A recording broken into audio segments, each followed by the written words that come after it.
Samantala, Bulacan Governor Willie Alvarado pinulong ang mga opisyal ng National Irrigation Administration at National Water Board. Ang kabuuan ng balita sa ulat ni Noel Perfecto.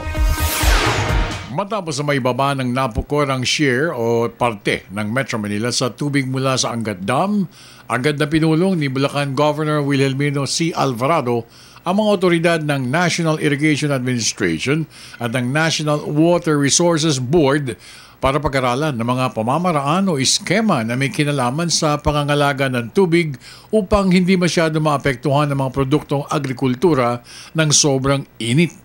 Iniyag ito ni Alvarado matapos na mabigyan ng karagdagang kaalaman ang mahigit 1,000 mga bagong graduates ng Bulacan Technical College hinggil sa tamang pagpreserba at paggamit ng tubig tuwing tag-init. Kanya ring inihayag na ang kasalukuyang sukat ng naimbak na tubig na nasa Angat Dam ay umabot na sa 41 centimeters mula sa taas na 46 centimeters mula pa noong Abril 1, 2014. Ayon sa mga otoridad ng NWRB, ang pagbaba ay inaprubahan ng ahensya ng isang precautionary measure bunsod ng bumababang level ng tubig sa Angat Dam. Ayon kay Governor Alvarado, walang dapat ipangamba ang lahat sa posibleng water rationing dahil hindi pa ito mapatutupad.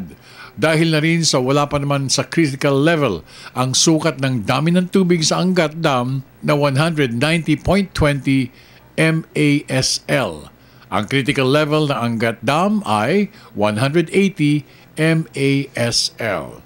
Idinagdag pa ng otoridad ng patubig na ang water rationing sa Metro Manila at sa pag-delay ng pagtatanim sa Central Luzon ay mangyayari lamang kapag mahuhuli ang tag-ulan. Ang huling naitalang water rationing sa Kamaynilaan ay naganap noong taong 2010 nang bumaba ang level ng tubig sa Angat Dam ng 165.55 MASL. Para sa Telebisyon ng Bayan, ako naman si Noel Perfecto.